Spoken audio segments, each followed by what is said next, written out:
வணக்கம். தவேகாவினுடைய அமைச்சரவையில அதிமுகவிலிருந்து விலகி தனி அணியாக வந்த சி.வி. சண்முகம் தலைமையிலான அணிக்கு அமைச்சரவையில் இடம் கொடுக்கல. முதல்வர் விஜய் அவர்கள் அவங்க நேர்மையோடு நடந்து கொள்கிறார் என்றெல்லாம் சிலர் சொல்கிறார்கள். உள்ளபடியே அவர்கள் அரசியல் நேர்மையோடு விஜய் நடந்து கொள்வதா இருந்தா அந்த சி.வி. சண்முகம் தலைமையிலான அணியை அவர் போய் சந்திச்சிருக்கவே கூடாது. இன்றைக்கு தமிழ்நாட்டினுடைய முதல்வராக அவர் பொறுப்பேற்றதனுடைய மறுநாள் திமுக தலைவர் மு.க. ஸ்டாலினை பார்த்தாரு. பாமகவினுடைய தலைவர் அன்புமணி ராமதாஸை பார்த்தாரு. நாம் தமிழர் கட்சியினுடைய தலைவர் சீமானை பார்த்தாரு. அதிமுக பொதுச் செயலாளர் வைகோவை போய் பார்த்தாரு. இப்படி எல்லாரையும் பார்த்தவர் அதிமுகவினுடைய பொதுச் செயலாளராக அங்கீகரிக்கப்பட்டு இன்று வரை பணியாற்றிக் கொண்டிருக்கக்கூடிய முன்னாள் முதல்வராக இருந்த எடப்பாடி பழனிசாமி மட்டும் போய் பார்க்கல.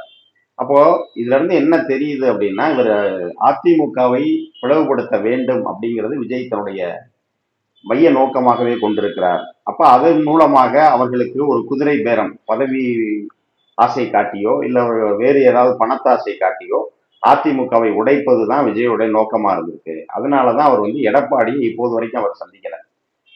சட்டப்பேரவையிலும் கூட எடப்பாடி அவர் வணக்க வைக்கும் போது கூட விஜய் பெரிதா அவருக்கு மரியாதைக்கு பதில் வணக்கமோ அதெல்லாம் செய்யல. ஆக இப்படி இருக்கிற சூழலில் வேலுமணி சண்முகம் தலைமையிலான அணிக்கு இப்போ உடனடியாக அவர் அமைச்சரவையில் இடம் கொடுத்தா அது பல்வேறு விமர்சனங்களை ஏற்படுத்தும். ஏற்கனவே சட்டப்பேரவை தலைவர்கிட்ட எடப்பாடி பழனிசாமி அவர்கள் ஒரு கோரிக்கை மனு கொடுத்திருக்கிறார். ஏன்னா கொறடா உத்தரவை மீறி வாக்களித்த எஸ்.பி. வேலுமணி தலைமையிலான அந்த 25 சட்டப்பேரவை உறுப்பினர்களை தகுதி நீக்கம் பண்ணணும் அப்படின்னு கொடுத்திருக்காரு. அதே போல அமமுகவினுடைய சட்டமன்ற உறுப்பினர் காமராஜ் மீது நடவடிக்கை எடுக்கணும்னு மனு கொடுத்திருக்காங்க.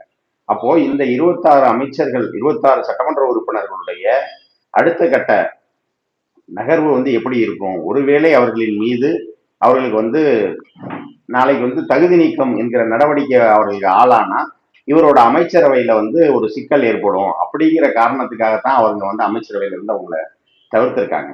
மற்றபடி இடதுசாரிகளோ இல்ல விசிகாவோ அவங்கள எதிர்ப்புக்காக அவர் விஜய் அவங்கள அமைச்சரவையில சேர்க்காம இல்லை.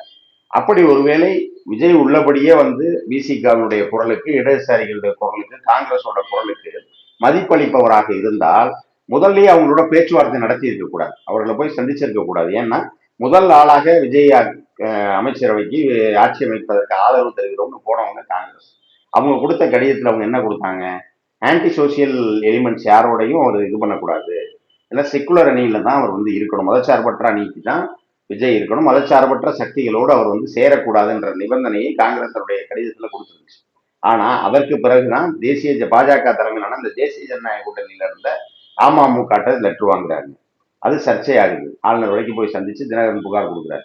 அதே போன்று பாத்தீங்கன்னா அதிமுகவினுடைய அணி சி.வி. சண்முகம், எஸ்.பி. வேலுமணி தலைமையிலான அணியை போய் சந்திக்கிறாங்க. அவங்களோட பேச்சுவார்த்தை நடத்தி அவங்கள தங்களுக்கு ஆதரவாக வாக்களிக்க வைக்கிறாங்க. ஆகவே இது பாத்தீங்கன்னா இது இந்த தரப்பு எல்லாருமே இவங்க தெரிந்து செய்திருக்கிறார்கள். இல்ல விஜயும் அந்த எஸ்.பி. வேலுமணி அணிக்கும் சொல்லி ஒரு டிராமா மாதிரி நாங்க இந்த தடவை உங்களுக்கு அமைச்சரவை கொடுக்க மாட்டோம், நீங்க வெயிட் பண்ணுங்க.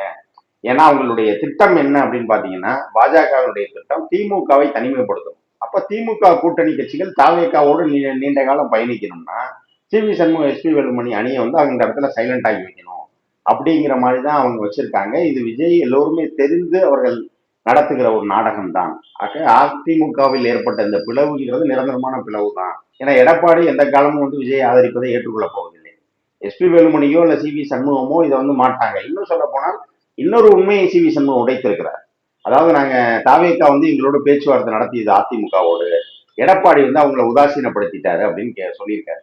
அப்ப இதுவே என்ன அப்படின்னா, காங்கிரஸ், இடதுசாரிகள், விசிகாவை தாண்டி அவர் தேசிய ஜனநாயக கூட்டணியில் இடம்பெற்ற அதிமுகவோடு விஜய் பேச்சுவார்த்தை நடத்தினார் அப்படிங்கிறது உறுதிப்படுத்துது. அப்ப அவர் கொடுத்த மதச்சார்பற்ற தன்மையில் நான் இருப்பேன்னு சொல்றக்கூடிய வாக்குறுதி எப்படி ஏற்றுக்கொள்ள முடியும்? அப்ப அவர்கிட்ட ஆதரவு கேட்கிறாரு, எடப்பாடி கொடுக்கல. அதனால எடப்பாடியிடமிருந்து ஒரு அணியை பிரிக்கிறார். அப்ப அதனாலதான் அவர் எல்லாரையும் சந்திச்சாலும் எடப்பாடியை மட்டும் சந்திக்க மாட்டார். ஆக இது எப்படி இருக்கிறதுனா, கொஞ்சம் கொஞ்சமாக அதிமுகவை கரைத்து அதை முழுவதுமாக தாவேகாவுக்கு கொண்டு விட வேண்டும் அப்படிங்கிறதான் பாஜகவோட திட்டம். பாஜகவோட பின்னணியில் இருந்துதான் விஜய் ஆட்சியை நடத்தி கொண்டிருக்கிறார். இது புரியாமல் காங்கிரசும், இடதுசாரிகளும், விசிகாவும் தாவேகாவிடம் ஏமாந்து கொண்டிருக்கிறது. இதுதான் இன்றைய நிலை. முதல் குரல், இது உங்கள் குரல்.